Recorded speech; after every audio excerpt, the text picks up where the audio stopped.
Merci Laetitia. C'est donc à mon tour de présenter. Étant donné la thématique de ce séminaire, je vais uniquement discuter de ce qui, dans mon projet doctoral, a trait au modèle d'intervention que j'y propose en lien avec l'inaction. Concrètement, j'ai développé un modèle d'intervention en enseignement des mathématiques au secondaire qui se veut un dispositif pédagogique, mais je cherche aussi à rendre compte de l'expérience développementale dans toutes ses facettes, surtout celle des enseignants. Il s'agit d'une recherche vouée à la conception développementale et à la validation de ce modèle d'intervention destiné à soutenir l'activité enseignante par la planification et les interventions en classe ordinaire sous le postulat de l'inaction. Ce dispositif pédagogique a pour objet d'aider et influencer l'activité des formés dans le but de la transformer. À noter que le thème dans lequel baigne mon projet de recherche est l'éducation inclusive en enseignement des mathématiques au secondaire.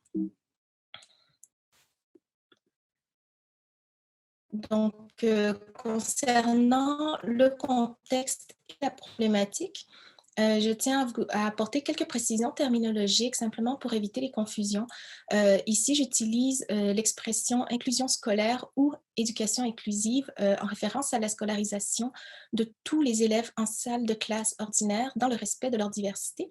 Et l'expression diversité réfère au sens large du terme qui inclut l'hétérogénéité des élèves, euh, ainsi qu'il englobe autant les élèves handicapés ou en difficulté d'adaptation ou d'apprentissage que les élèves doués et talentueux, ainsi que ceux qui n'ont aucun besoin éducatif particulier a priori, ou tout simplement, comme dirait ma directrice de recherche, Nathalie Trépanier, euh, euh, la diversité inclut tous les élèves susceptibles de se retrouver en situation de handicap pédagogique, c'est-à-dire tout le monde en salle de classe ordinaire.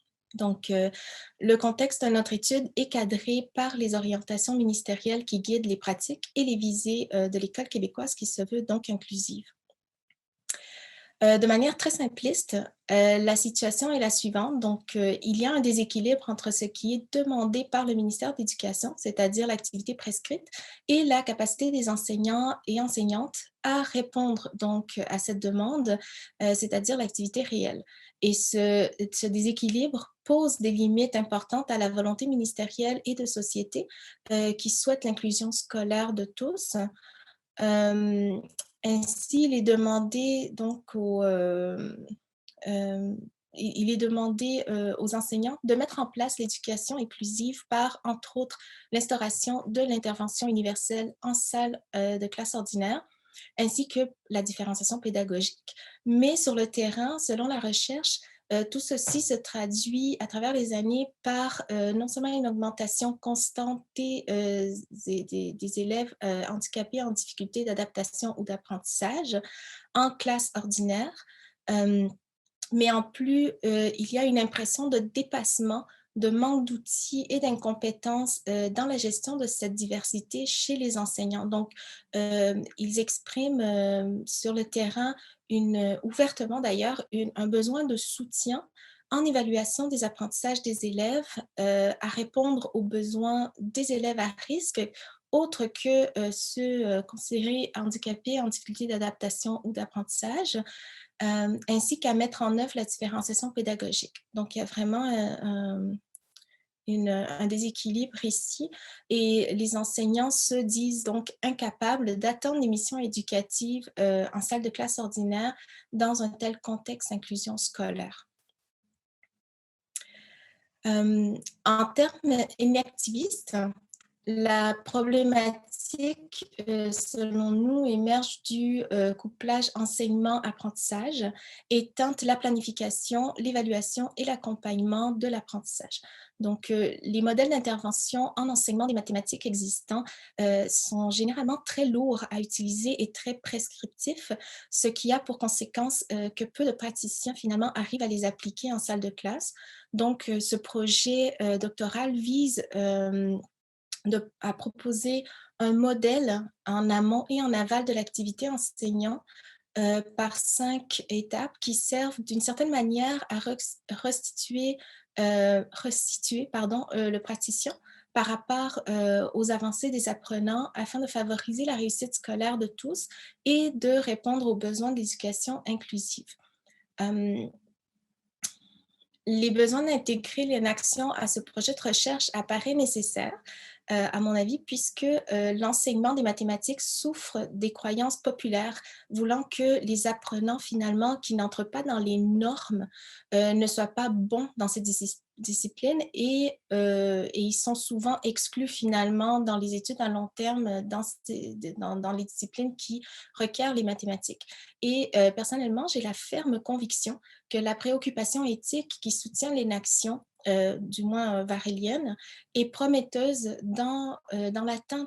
euh, dans l'atteinte des visées de l'éducation inclusive. Donc, le modèle d'intervention que nous proposons dérive du processus général d'élaboration d'un modèle, celui de la méthode d'analyse de contenu de la synthèse proposée par Lejean, que nous ne discuterons pas aujourd'hui par manque de temps.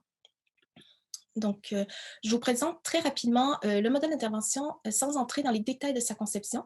Je vais me contenter d'expliquer comment je comprends le postulat de l'inaction dans ce dispositif pédagogique. Très rapidement, notre modèle d'intervention suggère 5 grandes étapes, donc, qui, selon la littérature scientifique et normative que nous avons pris en considération lors de la création du modèle, sont considérées comme typiques.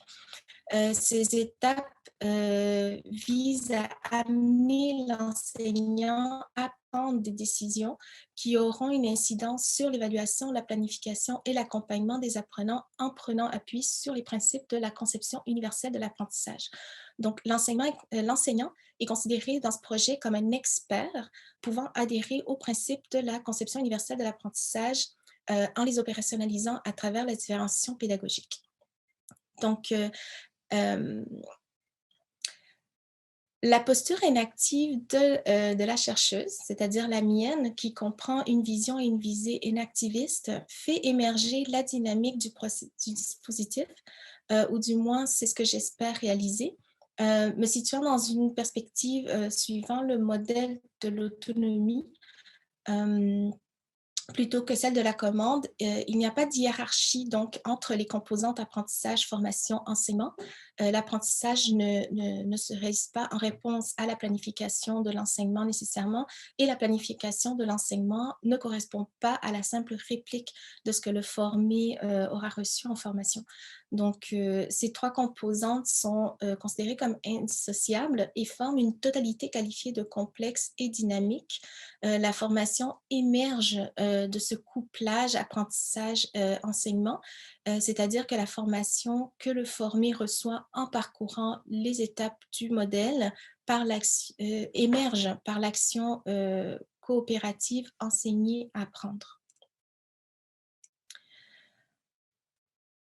En, en d'autres mots, donc, les étapes du modèle se veulent non pas des prescrits, mais bien des proscrits, c'est-à-dire qu'à l'intérieur de chacune de ces étapes, l'agencement des éléments matériels, social, spatial, de l'environnement de formation a pour objet d'encourager les formés à adhérer au principe de la conception universelle de l'apprentissage sans toutefois leur forcer la main et ainsi les amener progressivement à s'inscrire dans une vision inclusive dans leur pratique en salle ordinaire, dans le respect d'une éthique plus varélienne.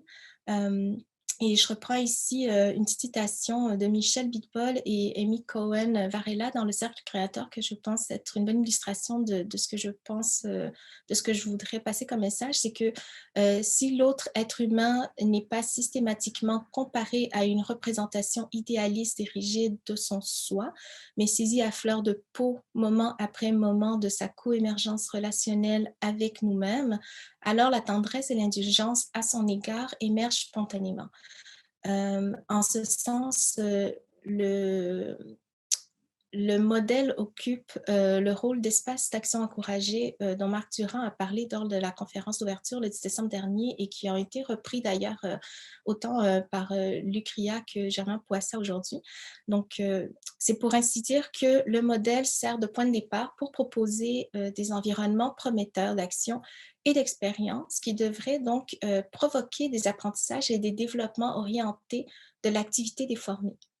C'est-à-dire de provoquer donc des transformations que nous souhaitons voir émerger chez les formés dans le respect des visées de l'école inclusive, de l'éducation inclusive.